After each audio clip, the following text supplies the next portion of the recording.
परमपिता परमात्मा सारी सृष्टि के रचनहार कुल मालिक कबीर देव, कबीर साहब, कबीर परमेश्वर, ये वही परमात्मा है जो बनारस में 120 वर्ष तक एक जुल्हाए की भूमिका करके धानक कहलाए। वो पूर्ण परमात्मा सर्व सृष्टि रचनहार हैं। अनंत कोट ब्रह्मांड का एक रति नहीं भारे, सतगुरु पुरुष कबीर हैं कुल के सिरजनहारे। हम सुल्तानी नानक तारे दादू को उपदेश दिया, जात जुलाहा भेद न पाया वो काशी माहे कबीर हुआ। पुण्यात्माओं,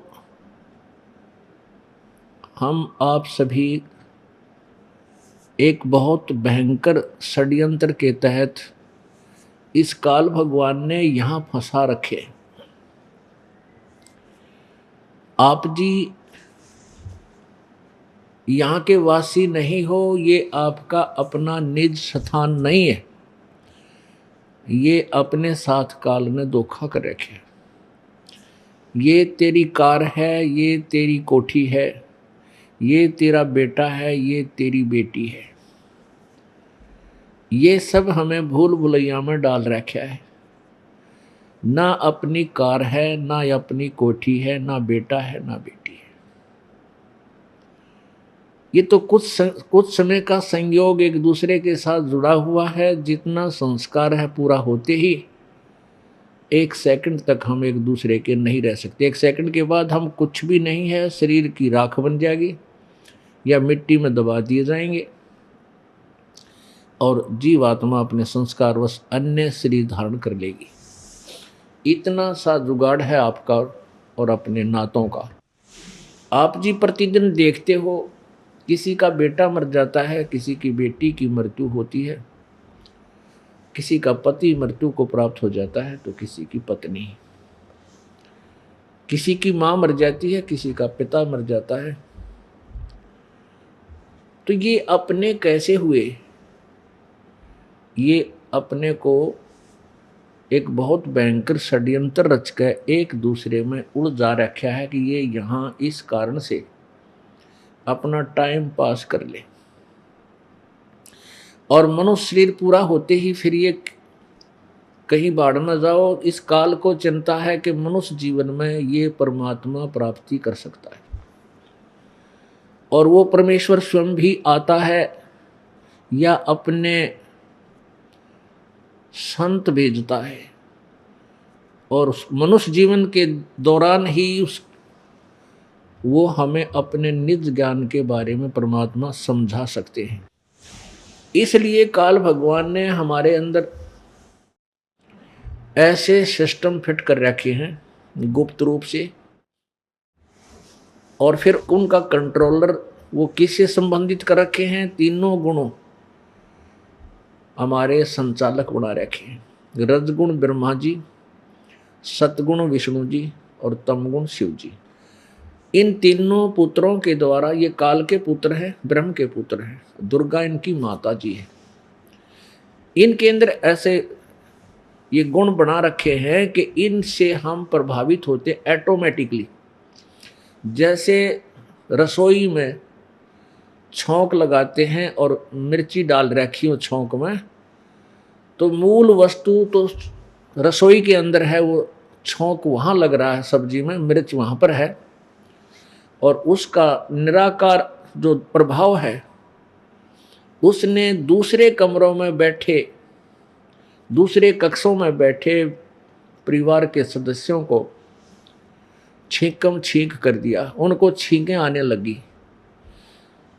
तो उस मिर्च का जो गुण है उसने आकर के इतना प्रभावित कर दिया कि जीव के बस की बात नहीं, अपने आप छींक आवेंगी ही आवेंगी, रोकी नहीं जा सकती।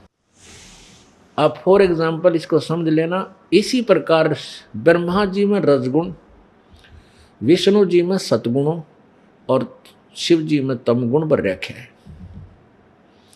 तो इनकी वहाँ ये रहते अपनी राजधानियों में हैं। ऊपर ब्रह्मा जी का लोक, विष्णु जी का लोक और शिव जी के लोक अलग हैं। राजधानी है इनका बहुत बड़ा स्थान है। वहाँ सारे रेस्टोरेंट यानी वहाँ खूब स्वर्ग है, सारे नाचने गाने, खूब बढ़िया व्यवस्था है। जैसे यहाँ के मंत्रियों की कोठी न्यारी कार अलग से, उनका खाने पीने की पूरी व्यवस्था सरकार अलग से करती है। तो ऐसे ये 3 मंत्री हैं, इनके ऊपर अपनी राजधानियां हैं।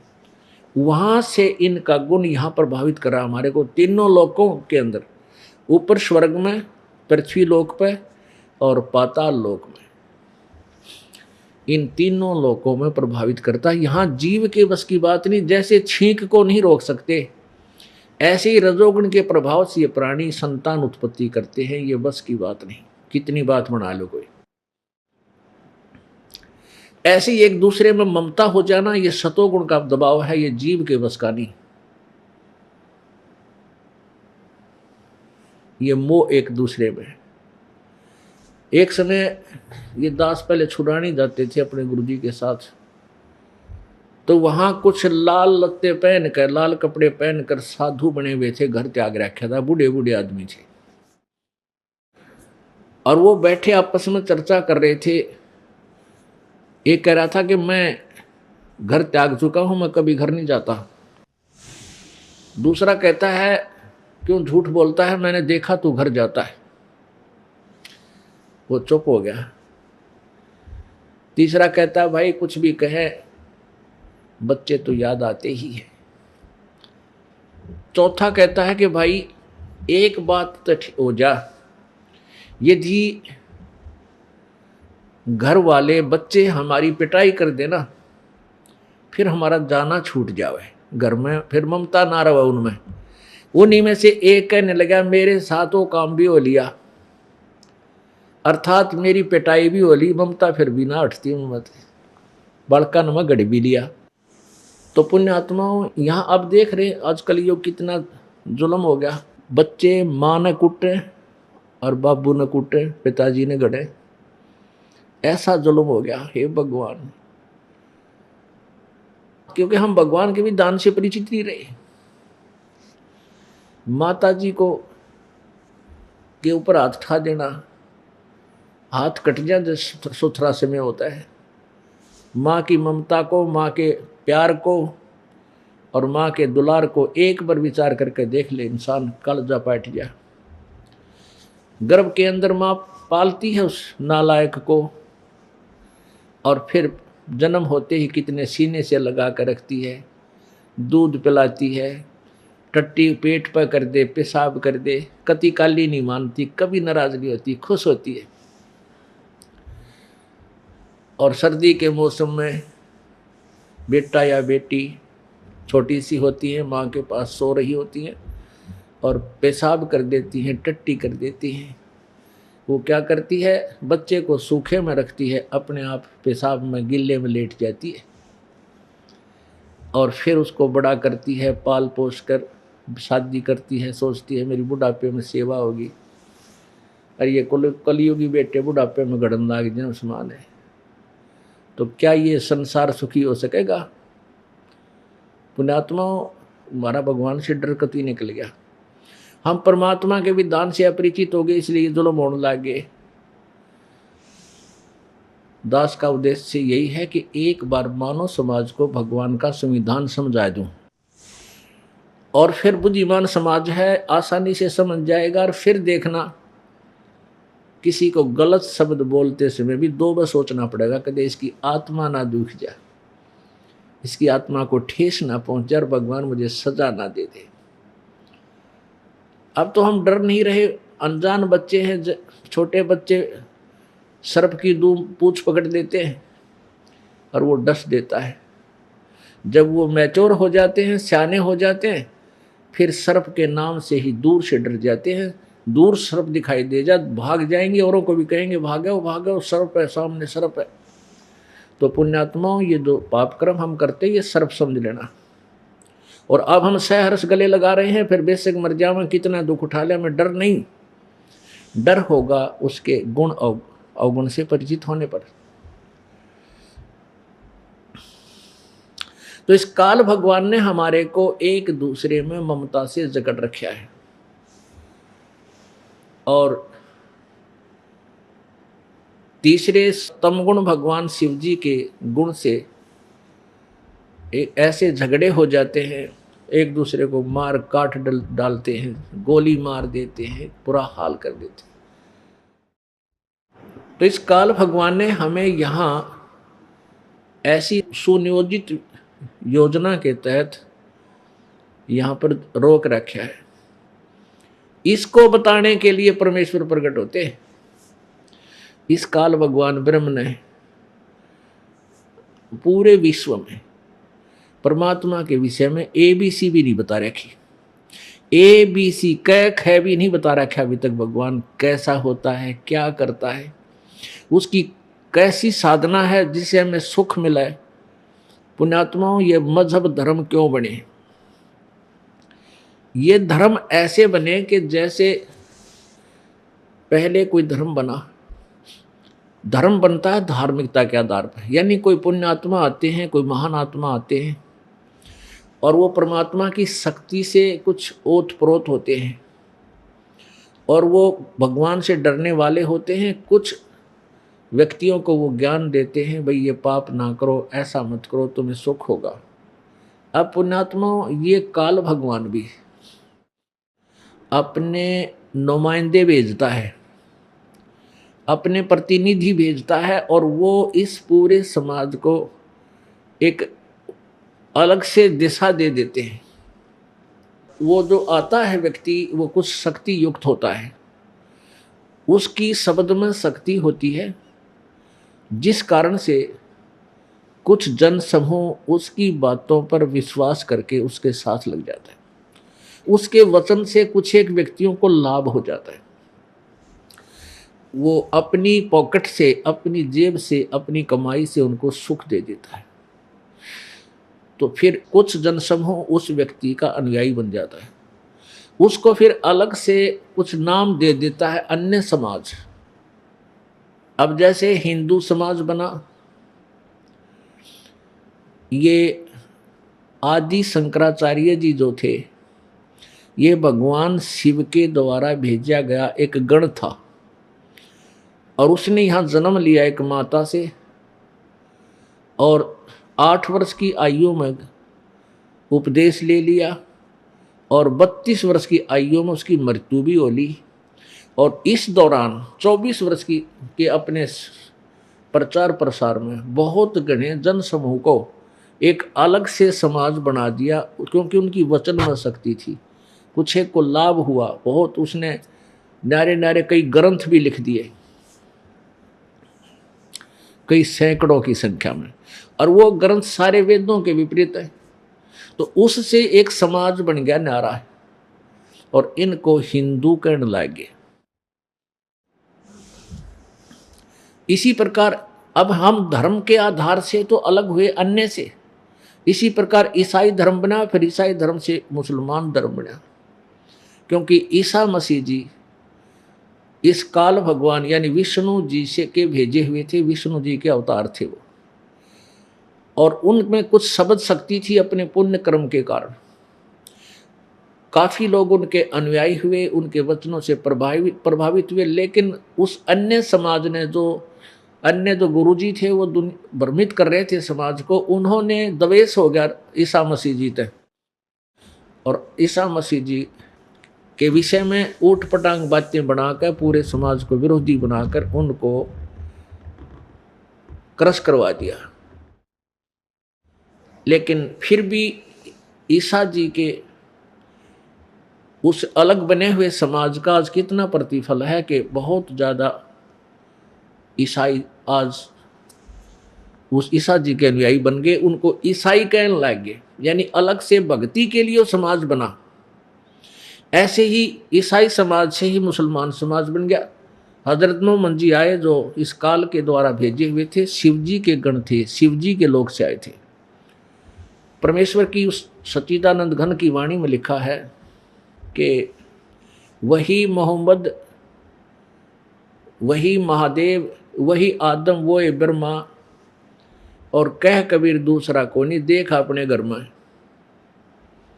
वही मोहम्मद महादेव और वही आदम, वही ब्रह्मा, और कह कबीर दूसरा कोई नहीं, देख अपने घर में। कि यदि आपकी दिव्य दृष्टि काम करती हो तो अपने शरीर में देख। जो विष्णु जी का चैनल है, कमल है, उसमें जा। ब्रह्मा जी का कमल है दूसरे नंबर का, उसमें पहुंच, उसमें देख दिव्य दृष्टि लाकर। क्योंकि आदम जी ब्रह्मा जी के लोक से आई हुई पुण्यात्मा थी और मोहम्मद जी महादेव यानी भगवान शिव के लोक से आई हुई पुण्यात्मा थी। कहते हैं यदि तुम्हें यकीन नहीं होता तो आप झांक कर देखो अपने इस घर में, इस शरीर में। तो पुण्यात्मा ऐसे ही आगे चलकर इस हिंदू समाज से ही एक सिख धर्म अलग से बन गया। पुण्यात्मा हम परमात्मा पाने के लिए ही अलग से बनते आ गए। श्री नानक जी, संत नानक साहेब जी को परमात्मा प्राप्ति हुई थी और उन्होंने कोई समाज नहीं बनाया था कि केवल शिष्य बनाए थे, शिष्य। जैसे ये दास कोई धर्म अलग से नहीं बना रहा, लेकिन शिष्य बना रहा हूं, शिष्य। और शिष्यों को, शिष्य जो बनते हैं उनके लिए कुछ नियम बनाए जाते हैं कि बुराई नहीं करनी, चोरी नहीं करनी, शराब नहीं पीनी, मांस नहीं खाना यानी तंबाकू प्रयोग नहीं करना, चोरी, ठगी, रिश्वतखोरी, डाके ये बिल्कुल नहीं करना, चोरी जारी ऐसे पाप नहीं करना। यदि ऐसा स्वीकार्य है तो आप उपदेश ले सकते हो, अन्यथा नहीं। तो ये अलग से कोई धर्म नहीं बनाया, हमने धार्मिकता का उत्थान किया। अब जैसे राधा स्वामी पंथ, कई करोड़ों की संख्या में अनुयायी हैं, उन्होंने कोई धर्म नहीं बनाया अलग से, यानी धार्मिकता को उभारने के लिए उन्होंने एक अलग से, एक संत जी ने जैसा उनको ज्ञान था, वो पिछले कुछ पुण्य थे उनके, अपने पिछले पुण्यों के प्रभाव से काफ़ी व्यक्तियों को प्रभावित किया और वो उनके साथ अनुयायी बन गए। तो उन्होंने कोई धर्म नहीं बनाया। उसी राधा स्वामी पंथ से ये सच्चा सौदा सिरसा वाला अलग से एक ब्रांच बन गई। तो वो सिरसा वाला जो सच्चा सौदा, ये कोई धर्म नहीं है वर्तमान में, एक संत के अनुयायी हैं, शिष्य। और आने वाले 200 से 400 साल, वैसे तो अब तय रांदे कट जाएगी, इसकी टंटा मिट जाएगा, ज्ञान इतना उत्थान हो जाएगा कि ये अब मुरझा जाएंगे। इनकी जड़ दिखा दी इन सब की, दास ने परमात्मा को इनकी जड़ दिखा दी जनता को। इन ये क्या ज्ञान बताते हैं, बुद्धिमान समाज है, कुछ ही समय में तुरंत समझकर उनको परित्याग कर देगा, अपनी भक्ति कर लेगा। अन्यथा ऐसे ही अंधेरा चलता रहता तो 100, 200, 400 वर्ष के बाद धन धन सतगुरु एक धर्म बन जाता और राधा स्वामी एक और न्यारा धर्म का लटकट जाता। तो ये आपस में हम डिवाइड होते चले गए धार्मिकता के आधार पर, लेकिन वो यथार्थ मार्ग हमें अभी तक मिला नहीं, इसलिए हम आगे से आगे बढ़ते चले गए। अब समय आ गया है वापस एक होने का, इकट्ठे होने का समय आ गया है। बुद्धिमान समाज है, हमारे जो सदग्रंथ हैं वो हमारे पास विद्वान है। पवित्र चारों वेद, पवित्र श्रीमद् भगवत गीता जी, पवित्र पुराण, ये किसी धर्म विशेष के शास्त्र नहीं है। ये लिपिबद्ध किए गए, उसमें कोई धर्म नहीं था, ना हिंदू थे, ना मुसलमान, ना सिख, ना ईसाई। लेकिन वर्तमान में इन सदग्रंथों को हिंदुओं के ग्रंथ माने जाता है। ये सदग्रंथ जो ज्ञान देते हैं, उन्हीं से मिलता जुलता ज्ञान पवित्र कुरान शरीफ में है और उन्हीं से मिलता जुलता ज्ञान पवित्र बाइबल में है और उन्हीं से मिलता जुलता ज्ञान पवित्र गुरु ग्रंथ साहिब के अंदर है। लेकिन जो गुरु ग्रंथ साहिब के अंदर पहला महला की वाणी यानी गुरु नानक देव जी की जो वाणी है वो 100% सत्य है और वो 5वें वेद से भी मिलती है। तो पुण्यात्माओं, हम अपने अपने सदग्रंथों को फिर देखेंगे और दोबारा अब हम पढ़ सकते हैं, हम शिक्षित हैं। पहले तो हिंदू समाज में केवल एक ही वर्ग को संस्कृत पढ़ने का अधिकार था, अन्य को नहीं था। ब्राह्मण बोलते थे उनको। अब हम सभी ब्राह्मण हो गए, हम सभी शिक्षित हो गए। ब्राह्मण सोए जो ब्रह्म पहचाने और पंडित सोए जो पिंड की जाने। ब्राह्मण कोई अलग वर्ग नहीं है, पंडित कोई अलग से कोई वर्ण नहीं है। ये तो जैसे 4 वर्ण बनाए थे, ब्राह्मण, क्षत्रिय, वैश्य और शूद्र, अपने अपने काम बांटे थे। अब ब्राह्मण होकर, ब्राह्मण वही है जो परमात्मा के मार्ग को समझे और औरों न समझावे, वो ब्राह्मण यानी गुरु होता है। पंडित उसी को कहते हैं। लेकिन कोई परंपरागत पंडित बनता जाता है वो ब्राह्मण कहलाता है। ठीक है, ब्राह्मण कहो, पंडित कहो, बाकी वो पंडित ब्राह्मण है नहीं। जैसे किसी का दादा परदादा, चौथा पांचवा दादा कोई वैद्य था और बढ़िया वैद्य था, नब्ज नाड़ी पकड़ के तुरंत बता देता था तुझे क्या तकलीफ है और जड़ी बूटियां बनाकर रोग काट देता। बहुत प्रसिद्ध हो गए। एक आधी पीढ़ी ने उसने अपने बेटे को या पोते को सिखाया, 1-2 पीढ़ी तक वैद्य की काम करते रहे। फिर उनके पुत्र पड़पोत्र 7वें 8वें पोते वह कोई काम नहीं करते वैद्य का, लेकिन उनका सरनाम बन गया झंडूराम वैद्य, कृपाराम वैद्य हैं। अब वो आगे चल के वो सुरेश वैद्य और नरेश वैद्य, वो सुरेश नरेश जानते को ना, पेट के दर्द की दवाई वैद्य लिखे पीछे। तो ऐसे वो वैद्य लिख लें कोई दिक्कत नहीं, लेकिन वो वैद्य को नहीं। ऐसे ही जो पंडित थे, ब्राह्मण थे, ऋषि, जो सतयुग में 4 वर्ण बनाए थे मनु जी ने। जो ब्राह्मण थे वह वेदों को पढ़ते थे और अन्य को, समाज को शिक्षा, अक्षर ज्ञान भी देते थे और साथ में अध्यात्म ज्ञान, दिशा उन्हें वेदों को समझा बताया करती, इसलिए उन्हें पंडित कहा करते। अब वर्तमान में कह जानते नहीं भक्ति मार्ग की, और पूरे वर्ग को कहते यू ब्राह्मणा का महुला है, ब्राह्मण है सारे। हाँ ठीक है, वह वैद्य की तरह ब्राह्मण लिख ले, लेकिन ब्राह्मण को नहीं, वो पंडित नहीं है। अब जैसे मेरे गुरुदेव पूज्य स्वामी रामदेवानंद जी महाराज, ये ब्राह्मण जाति से थे, उस वैद्य की तरह, और ये बड़ा पैतावास दादरी के पास यहाँ के रहने वाले थे। लेकिन वो अपने आप को ब्राह्मण नहीं कहते थे, पंडित नहीं कहते थे, वो संत कहलाते थे। और मेरे दादा गुरुजी यानी मेरे गुरुजी के गुरुजी, वो दिल्ली में छावड़ा गांव के जाट थे और वो घर त्याग के हमारे कबीरपंथी साधु के साथ चले गए, छोड़ के बचपन में। और उस साधु ने उनको पढ़ा दिया। वो काशी विद्यापीठ से इतने इंटेलिजेंट बन गए और वहाँ 4 विषय के आचार्य बन गए, 4 विषय। तो वो उनको पंडित चिदानंद नाम से जाना जाता है, पंडित।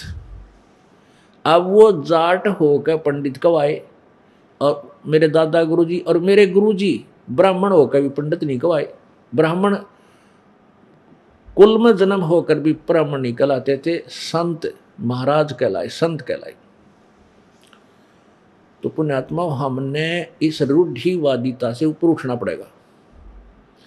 ना कोई शूद्र है, ना कोई क्षत्रिय है, ना ब्राह्मण है, और ना कोई वैश्य है। जो काम करता है जैसा, उसी से उसको, उस नोमेक्लेचर से उसी को वो उपमा दी जाती है।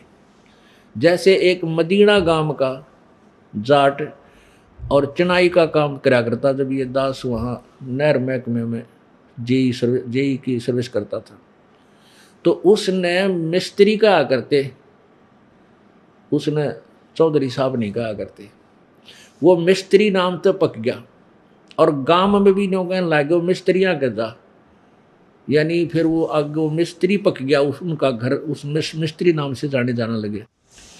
एक ब्राह्मण ने दिल्ली में नाई की दुकान खोल ली, गरीब था ना काम चला, और वहाँ बढ़िया मौज होगी, उसकी 3-4 नौकर रखे, तो उसने सारे नाई कहने लगे। तो पुण्यात्माओं ये ऐसे ही हुआ है। अब जैसे कोई पहले समय में जूतियों का काम करने लगे, जूते बनाने का, चाम का काम करने लगे, तो चर्मकार कहने लगे, उनको चमार कहने लगे। ठीक है, जो वो काम करते थे वो तो चमार थे। अब उनके बच्चे, कोई तो दुकान खोल रहा है, कोई नौकरी करता है, कोई टीचर है, अब उन चमार कहें, वो चमार नहीं है। उनके दादे परदादे चमार जरूर थे, वर्तमान में वह चमार नहीं है, वो हमारी नालायकी, उनको चमार कहाँ। तो हम ऐसे रूढ़िवादी बन गए हम, क्योंकि बीच में एक अशिक्षा का झटका था, शिक्षित कोई था को नहीं।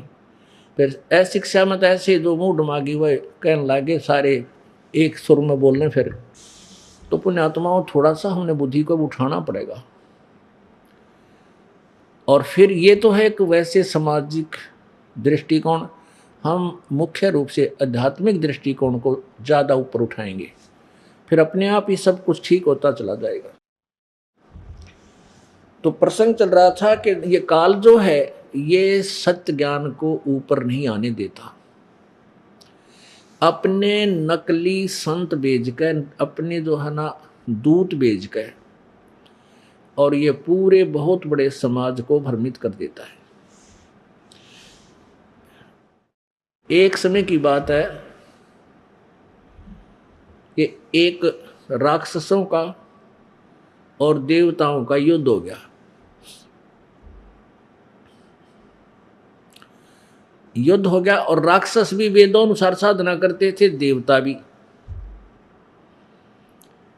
देवताओं को राक्षसों ने हरा दिया, और देवता वहां से भाग के और कितना समुद्र के किनारे जान बचा के फिर वहां फिर बैटरी चार्ज करने लगे, भक्ति करने लगे।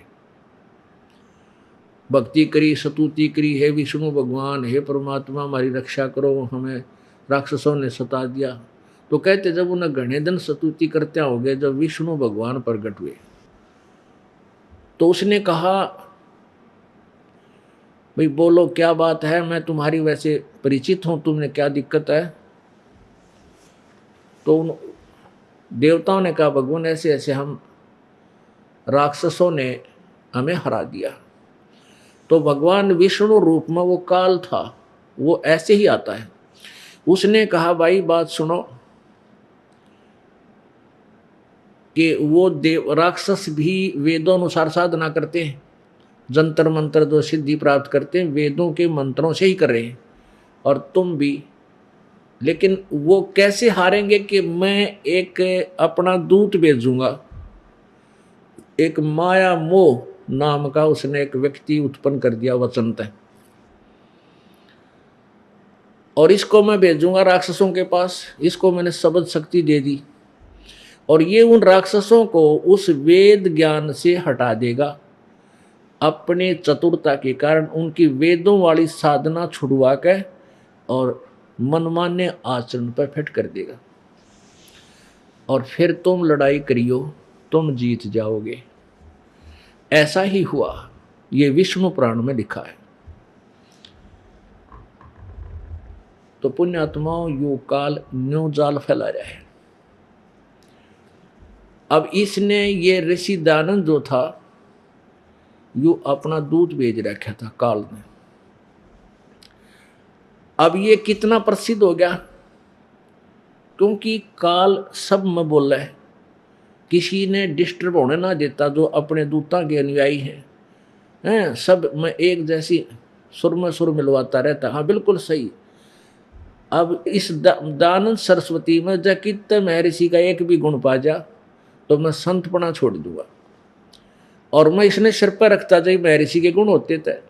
पता मेरा कोई जाति दुश्मन ना, मेरे कोई इसमें कोई बाधा इसने क्रिया, लेकिन ये ज्ञान को नहीं भक्ति का इसका एक भी सत्यार प्रकाश कति नकली ज्ञान है, वो टोटली वेद विरुद्ध और समाज में अप्लीकेबल कर पढ़न जोगा भी को ना, मानना तो बहुत दूर की बात है। और आज तक इसकी महिमा का बोलबाला हे भगवान किससे बच्चे बच्चे सुन रहे। महर्षि पढ़ा था, वो तो भाई बड़ा विद्वान पुरुष था। मेरा सगा मामा double MA, MA in English, MA in Sanskrit. और जब इस दास ने परमात्मा की आज्ञा मानकर यह सत्संग शुरू किए तो क्रोथा आश्रम बनाया ही था, साल भर होया होगा। मेरी माँ बीमार होगी, मेरे साथ ही रहते माता पिता, तो उनको पता लगा तो वो मिलन खातिर आ गए। तो आगे बैठे बातचीत हुई, मैंने उनसे कहा कि ऐसे ऐसे सत्यार प्रकाश में महर्षि दानंद जी ने बहुत ही गलत ज्ञान प्रचार लिखा हुआ है और ये वेदों के ज्ञाता नहीं थे। तो मेरे मामा जी कहे रो की बात कहे, भाई तो बड़े महान विद्वान थे, क्या बात कह रहे हो। एक नहीं सुनी, उठ कर चल पड़ा। हमने प्रमाण दिखाने की चेष्टा की, देखा भाई आख्या देख ना, भाई तो बड़े विद्वान पुरुष थे।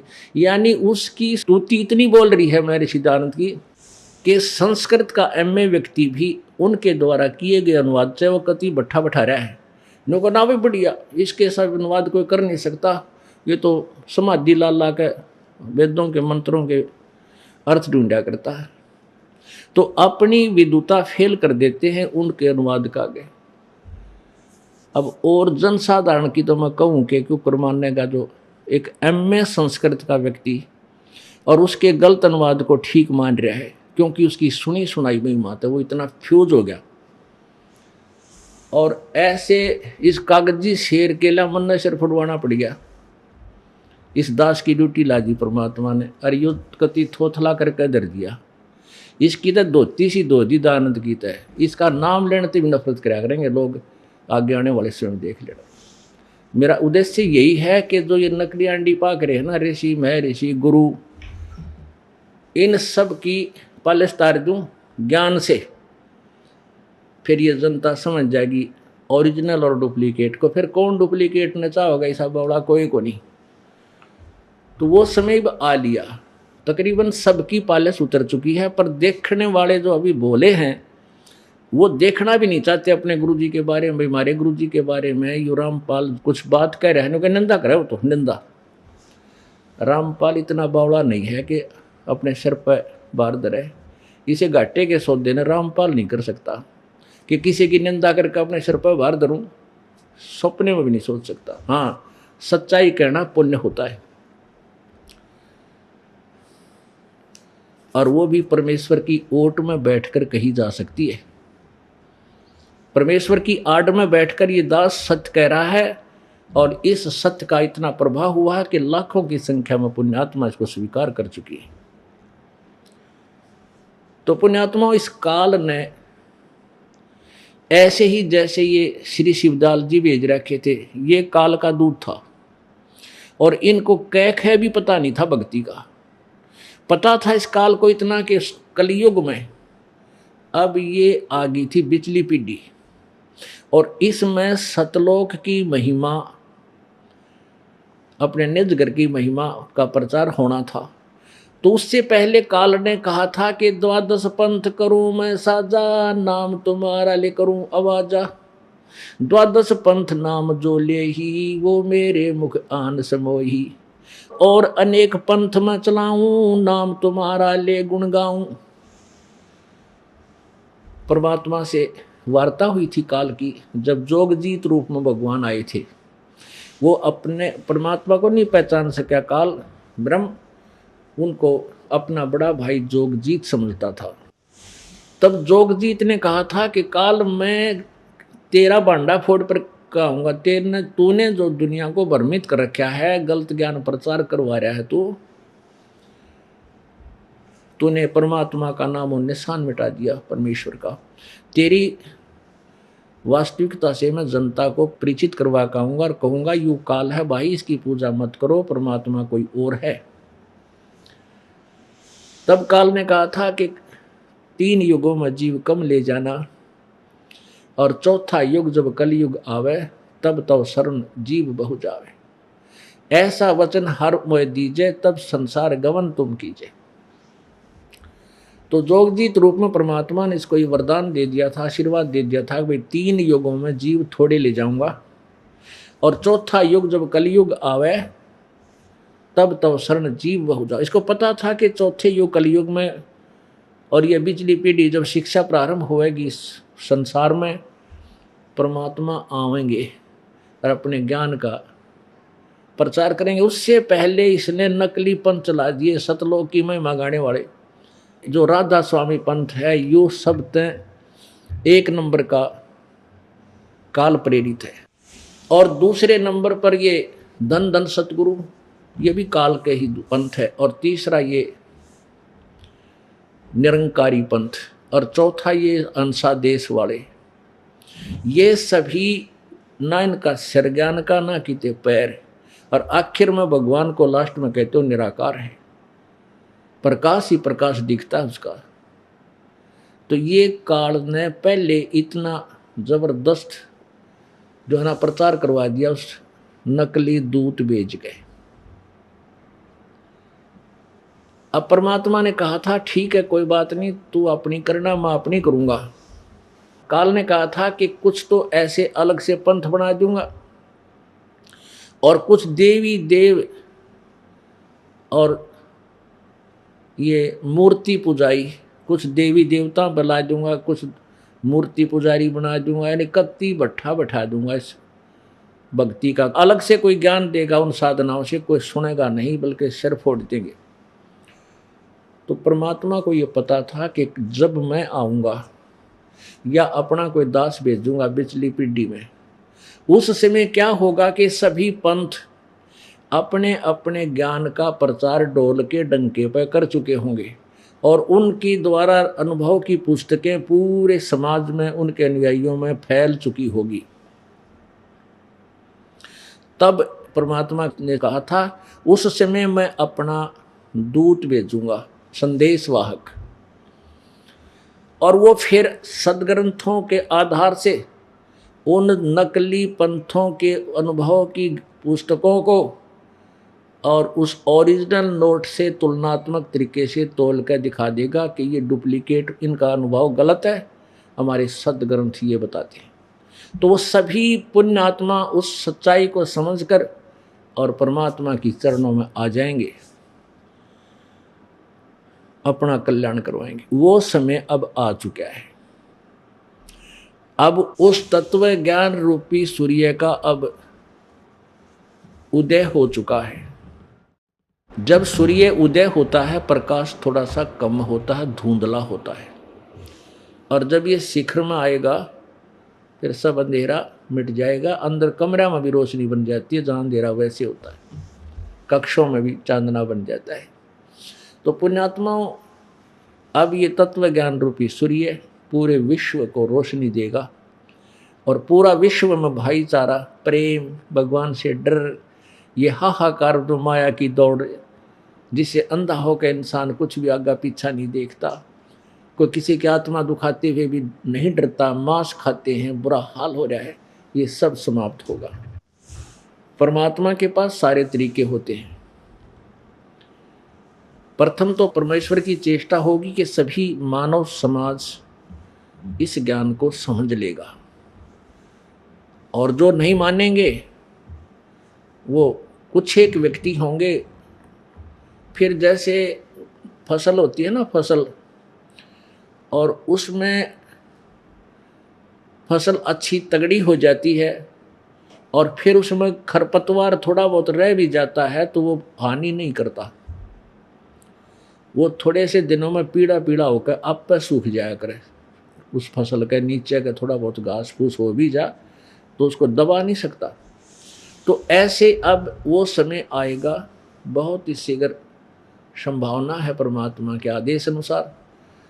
तो पूरे विश्व में एक बार ऐसी शांति होगी जैसे पुण्यात्माओं, आप जी के हृदय में जो पुराने भक्त हो चुके हैं,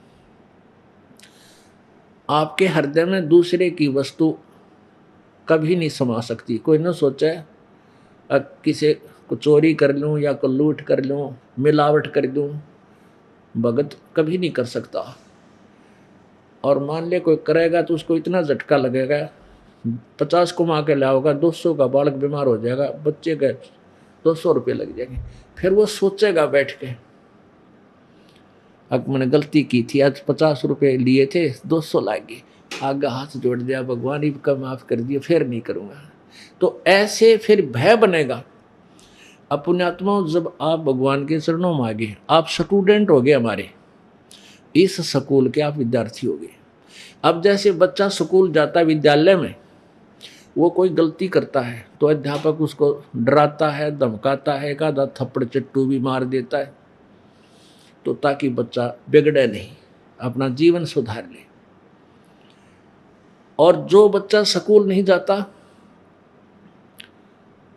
तो वो अध्यापक जब स्कूल से आ रहा होता है और बगैर नाम वाला बच्चा, बगैर जो वहाँ एडमिट प्रवेश नहीं है जिसका, वो चाहे कितनी शरारत करो, चाहे अध्यापक ने गाल भी दे जाओ, चाहे हुर हुर करके बाज जाओ, उसने कुछ नहीं कहता अध्यापक, क्योंकि वो स्टूडेंट को नहीं उसका। और वहाँ स्कूल का बच्चा है, वो चाहे बार भी गलती कर दे, उसने धमकाया करे, और स्कूल में आए पाछा तो नोट करड़ा कर देगा, तो फिर वो बच्चा गलती नहीं करता। तो ऐसे ही आप परमात्मा के बच्चे होगे, उसके स्कूल में प्रवेश हो गया। अब आप गलती करोगे ना, आप ना भगवान पीटे भी गा, डरावा भी गा, धमकावा भी गा, झटका भी देगा, थोड़ा बहुत हानि भी करेगा, ताकि आप सुधर जाओ। कई भक्त क्या करते हैं, 2-4 वर्ष का नाम ले रखा और वो फिर गलती करने लग गए, 1-2 बार इस दास ने उनको करड़ा कर दिया, धमका दिया कि या तो गलतियां करना बंद कर दे, आश्रम में मत आना। क्योंकि क्या होता है, जिनका नाम टूट गया और ऐसा संयोग आ गया कि उसकी मृत्यु होनी हो और नाम खंड हो गया, कि परमात्मा प्रोटेक्शन गया, तो रास्ते में एक्सीडेंट हो गया, मृत्यु हो जा, और बदनामी भगवान कबीर साहब की, देख उनका नाम ले रहा था। तो ये दास ये कहता है कि यहाँ मत आया कर, बदनाम करेगा कुआ परमात्मा ने तेरे की तरह हड खंडे पावेंगे। जो नाम तोड़ देता है भगवान कैसे बचाएगा, काल तो इंतजार करता है कि कब इसकी खाल उतारो, इसका समय पूरा होने दे। और यदि भगवान के चरणों में हो तो वो एक्सटेंड कर देता जीवन। हम क्या करते हैं, नामखंड कर लेते हैं, और नामखंड होने के बाद संयोग आ जाता है, हमारी मृत्यु का समय आ गया, थाक हो जाए, तो फिर परमात्मा नहीं सुनता। और यदि नाम ना टूटा हो, मान ले घटना दुर्घटना होगी, टांग टूट कर बच जाएगा, जान नहीं जान देगा, मृत्यु नहीं होने देगा परमात्मा।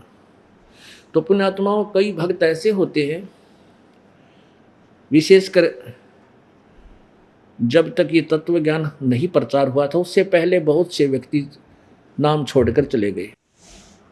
अब तो हजारों में एकाध ही कोई ज़्यादा ही ढीठ हो, भगवान से का कति पंजा उठ जाए, वो छोड़ता है, नहीं तो छोड़ते नहीं, अब जा नहीं सकते।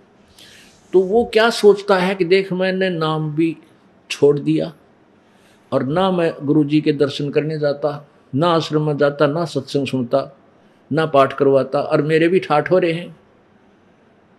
अब का क्या कारण है कि उसका नाम कट गया विद्यालय से, और जो बच्चा शरारत करता है और टीचर उसका नाम काट देता है, उसका वहाँ से ख़त्म कर देता है स्टूडेंटशिप, फिर वो बच्चा चाहे कितना गधे पर बैठ कर घूमता रहे, वो टीचर नहीं कहेगा बेटा क्यों घूम रहा है, चाहे कितना धक्के खा, क्योंकि वो उसका स्कूल का स्टूडेंट रहा को रहा। और जब वो वहाँ रहता तो उसको धमकावा, बार भी धमका, और स्कूल में आ जाए तो भी कर डा कर बेटा ऐसे नहीं गलती करा करते, अच्छे बच्चे गद्दे में थोड़े बैठा करते हैं, चोट लाग जाए कि टांग टूट जाए, तो ऐसे डरा धमका कर उसको बुराई से दूर करता है। तो इस प्रकार जो पुण्यात्मा परमात्मा के इस विद्यालय से कनेक्शन से जुड़े रहेंगे, प्रवेश उनका नाम कट्टे नहीं गा, उनको परमात्मा झटके दे कर, धमका कर, डरा कर, थोड़ा बहुत हानि करके, और फिर प्रेरणा देगा, देख आपने ऐसी की थी गलती, इसलिए तुझे अंदर से बता देगा। तो ऐसे डर बना कर भगवान थे, और डर होगा ज्ञान से, सच्चाई से। कहते हैं जो मेरी भक्ति करे कपटता है, यानी आन लग गया देखम देखा, उसको भी अपनाऊं, एक बार तो उसको भी मैं स्वीकार करता हूँ। क्यों शुरू में तो कोई आवा है मेरा कैंसर हो रही है, कोई कहे है मेरा दर्द कहीं ठीक नहीं होता, कोई कहे मेरा उपरा हो गया, कोई कहता हमारा बरकत कोई ना। तो हम कहते हैं बेटा नाम लो बेटी, सब ठीक होगा, और सत्य है ये।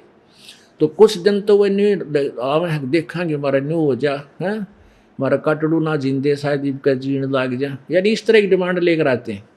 तो वो तो काम ठीक हो ही जाना है, वो हो गया तो फिर मान भी लेंगे। कहते हैं जो कोई भक्ति करे कपटते हैं उसको भी अपनाऊं, और श्याम दाम दंड भेद से थी फिर सीधे मार्ग लाऊं, और नकल से फिर वह असल बने। अब लगा था नकली ढंगते और उसको वो सच्चा समाधान मिल गया, डरा धमका के श्याम दाम दंड भेद। जैसे श्याम माने प्रेम तय, और दाम लालच दे के लाभ दे दिया परमात्मा, ऐसा लाभ दे दिया आप सोच भी ना सकते। आप शतब्द रह जाते हो, को तरीका इस तरह फायदा कर दिया भगवान ने। तो फिर यहाँ अट्रैक्शन बनेगा, श्याम दाम दंड। आप गलती कर देते हो तीसरा झटका देगा, हे भगवान आज तो बहुत टोटा हो गया। फिर विचार लिया होगा कि देख बेटा देख बेटी तने ऐसी गलती की, तो फिर आगे सोचेगा आगे नहीं करूँगा ऐसी गलती। वो दंड हो गया, धमका डरा के। और भेद, भेद ये जैसे ये नकली ज्ञान यो असली ज्ञान, ये असली ये परमात्मा पूर्ण है ये अपूर्ण है, यो भेद दे के कहते हैं उन्हें फिर सीधा मार्ग लाऊं। और नकलते लगे थे तो वह असली बन जाएंगे, फिर वह नकली से लागे थे और असली बन जाएंगे। तो पुण्यात्मा परमात्मा आकर के हमें क्या बताते हैं, भाई और बात तेरे काम न आवे तू संतों शरण लाग रे, के सोवे गफलत में बंदे जाग जाग नर जाग रे, जाग जाग नर जाग रे। और बात तेरे काम न आवे तू संतों शरण लाग रे, के सोवे गफलत में बंदे जाग जाग नर जाग रे, जाग जाग नर जाग रे। भाई उठ सुबेरे भरा तमाखू के जाग्या नर भाग रे, उठ सुबेरे उक्का भर लिया के जाग्या नर भाग रे। सुक्रम करया ना कोई करी बंदगी, ये फूटे तेरे बाग रे, फूटे तेरे बाग रे। और बात तेरे काम न आवे संतों शरण लाग रे, के सोवे गफलत में बंदे जाग जाग नर जाग रे, जाग जाग नर जाग रे। भाई तन सराय में जीव मुसाफिर, यो करता रहे दिमाग रे। तन सराय में जीव मुसाफिर, करता रहे दिमाग रे। रात बसेरा कर ले डेरा, चले सवेरा त्याग रे, चले सवेरा त्याग रे। और बात तेरे काम न आवे संतों शरण लाग रे, के सोवे गफलत में बंदे जाग जाग नर जाग रे, जाग जाग नर जाग रे। उमदा चोला बना अनमोला, ये लगे दाग पे दाग रे। उमदा चोला बना अनमोला, लगे दाग पे दाग रे। दो दिन की गुजरान जगत में, क्यों जड़े बिरानी आग रे, जड़े बिरानी आग रे। और बात तेरे काम न आवे तू संतों शरण लाग रे, के सोवे गफलत में बंदे जाग जाग नर जाग रे, जाग जाग नर जाग रे। भाई कुबद कांचड़ी चढ़री चित पे तू होया मनुष्य नाग रे। कुबद का चढ़ी चढ़ी चित पे, तू होया मनुष्य तै नागरे। सूझे नहीं सजन सुख सागर, बिना प्रेम बैराग रे, बिना प्रेम बैराग रे। और बात तेरे काम न आवे, संतों शरण लाग रे। के सोवे गफलत में बंदे, जाग जाग नर जाग रे, जाग जाग नर जाग रे। भाई हर सुमरे सो हंस कवावे, ये कामी क्रोधी कागरे। हर सुमरे सो हंस कवावे, कामी क्रोधी कागरे। भौरा न भर में विष के बन में, चल बेगमपुर बागरे, चल बेगमपुर बागरे। और बात तेरे काम न आवे, तू संतों शरण लाग रे। के सोवे गफलत में बंदे, जाग जाग नर जाग रे, जाग जाग नर जाग रे। भाई शब्द सैन सतगुरु की पेछाणी, पाया अटल सुहाग रे। शब्द सैन सतगुरु की पेछाणी, पाया अटल सुहाग रे। नितानंद महबूब गुमानी, ये परगट्य पूर्ण बाग रे, परगट्य पूर्ण बाग रे। और बात तेरे काम न आवे, संतों शरण लाग रे। के सोवा गफलत में बंदे, जाग जाग नर जाग रे, जाग जाग नर जाग रे। भाई शब्द सैन सतगुरु की पेछाणी, पाया अटल सुहाग रे। शब्द सैन सतगुरु की पेछाणी, पाया अटल सुहाग रे। नितानंद महबूब गुमानी, ये परगट्य पूर्ण बाग रे, परगट्य पूर्ण बाग रे। और बात तेरे काम न आवे, संतों शरण लाग रे। के सोवे गफलत में बंदे, जाग जाग नर जाग रे, जाग जाग नर जाग।